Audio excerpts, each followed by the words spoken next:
Les rêves de conquête du souverain universel sont devenus réalité. Mais le mythe, lui, ne fait que commencer. Si le personnage de Gengis Khan fascine autant, c'est aussi parce que sa mort est depuis très longtemps entourée de mystères.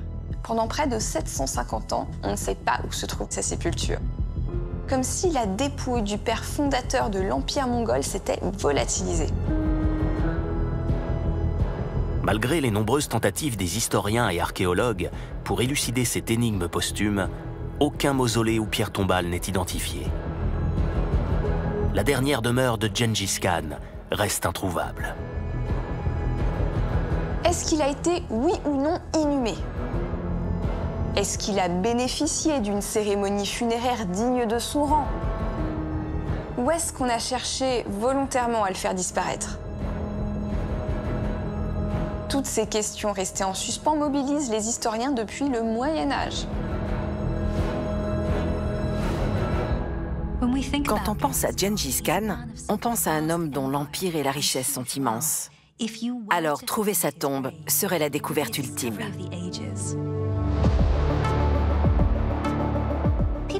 Les gens sont toujours curieux de savoir ce que deviennent les grands hommes de l'histoire. Et Gengis Khan, qui a formé le plus grand empire terrestre jamais connu, est certainement un grand homme. Alors comment se fait-il que nous ne sachions pas où il a fini après sa mort? Une chose est à peu près certaine, l'empereur mongol se trouvait en territoire ennemi quand il a rendu son dernier souffle. Aurait-il pu aussi y être inhumé? On sait que Gengis Khan était en Chine, à plus de 500 km de chez lui quand il est mort. Il détestait la Chine. J'ai donc du mal à imaginer qu'il se serait laissé enterrer là-bas.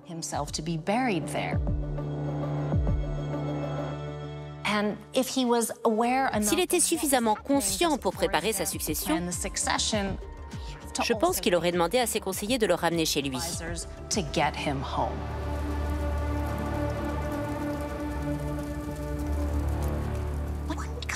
Mais lorsqu'il s'agit de la recherche de sa tombe, j'ai le sentiment, en tant qu'anthropologue, que nous devons examiner de plus près les croyances autour de la mort et les rituels d'inhumation de son peuple. Et cela n'a vraiment pas été une priorité jusqu'à présent, pour des raisons que j'ignore. Les rares textes de l'Empire mongol qui ont survécu, comme Histoire secrète des Mongols, livrent pourtant de précieuses informations sur les croyances et rites funéraires.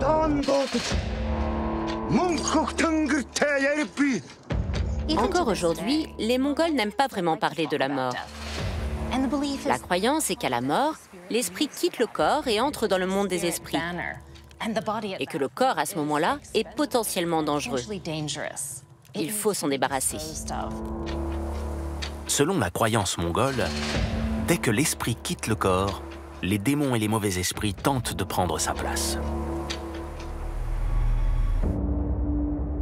Pour s'en prémunir, la plupart des enterrements avaient donc lieu peu de temps après la mort du défunt.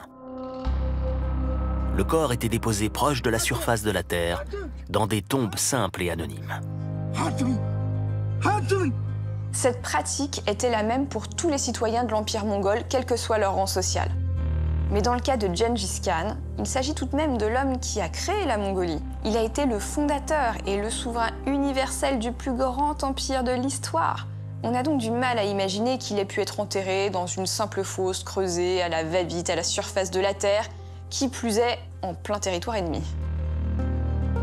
La légende raconte que bien des années avant sa disparition, Gengis Khan avait laissé des instructions pour planifier son enterrement, et que ses dernières volontés auraient été suivies à la lettre. Sa mort risquait de rendre l'Empire mongol vulnérable aux yeux de ses ennemis. Elle a donc été tenue secrète. Tous les indices ont été effacés. Est-il possible que son corps ait été ramené en Mongolie? Nous avons un récit dans Histoire secrète des Mongols qui raconte que 1000 personnes ont été témoins de cette procession et ont été exécutées à cause de cela. Avant d'être sacrifiés au nom du secret d'État, les malchanceux qui composaient l'escorte funéraire auraient ainsi parcouru plus de 1500 km pour ramener leur défunt souverain sur la terre de ses ancêtres. Et quand les bourreaux sont rentrés à Karakorum, la capitale, ils ont été tués à leur tour.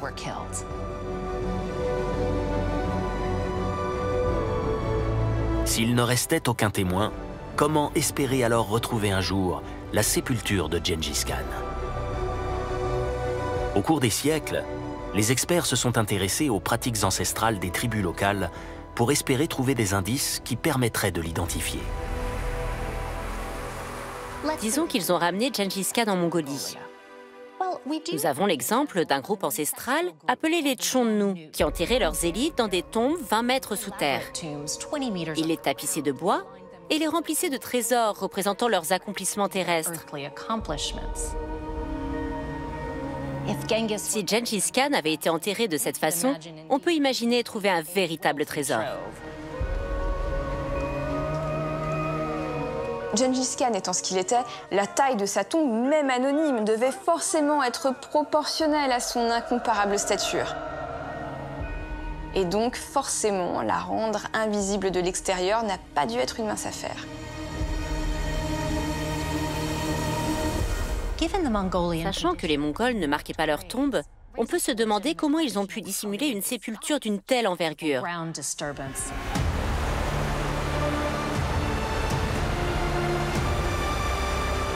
On pense qu'une rivière a été détournée ou que le site a été piétiné par un millier de chevaux pour faire disparaître toute trace à la surface. Cette hypothèse, confortée par certains récits mongols, d'un somptueux tombeau débordant d'or et de bijoux, est séduisante. Mais elle ne résiste pas longtemps à la réalité historique. On sait que Gengis Khan, malgré sa richesse, n'a jamais renié ses origines et le mode de vie des nomades. Jusqu'à la fin de sa vie, il a toujours préféré vivre simplement dans un gher, la fameuse yourte traditionnelle mongole, plutôt que dans un luxueux palais.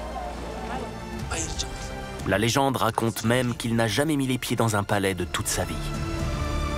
Le mode de vie traditionnel mongol semble avoir peu changé de son vivant. Pourtant, en 2004, des scientifiques font une découverte qui vient semer le doute.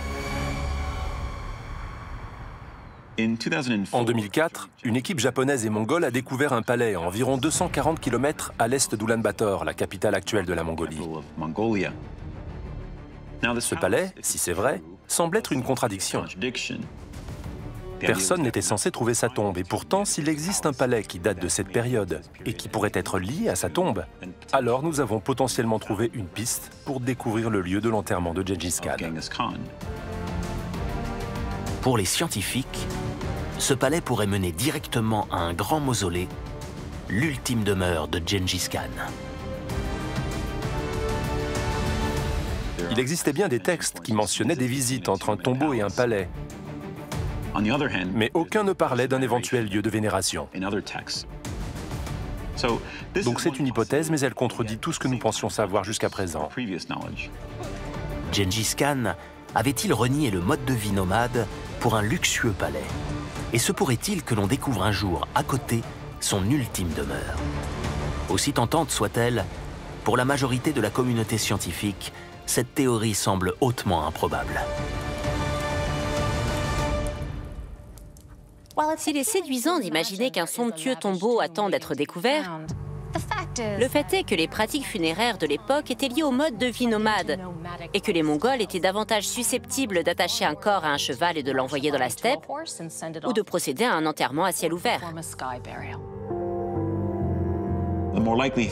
Il pourrait s'agir selon moi d'un enterrement à ciel ouvert, et son corps aurait donc complètement disparu. Il ne resterait donc plus aucune trace de Gengis Khan puisque sa dépouille serait restée exposée aux éléments.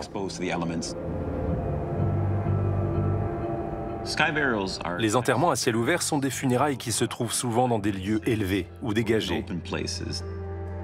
Elles sont typiques des groupes nomades que l'on trouve en Asie centrale et dans toute l'Eurasie. Elles étaient donc très fréquentes chez les Mongols.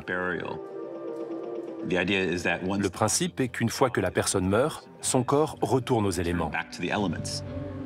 D'une certaine manière, c'est comparable à l'idée occidentale selon laquelle, après notre mort, nous retournons à la poussière.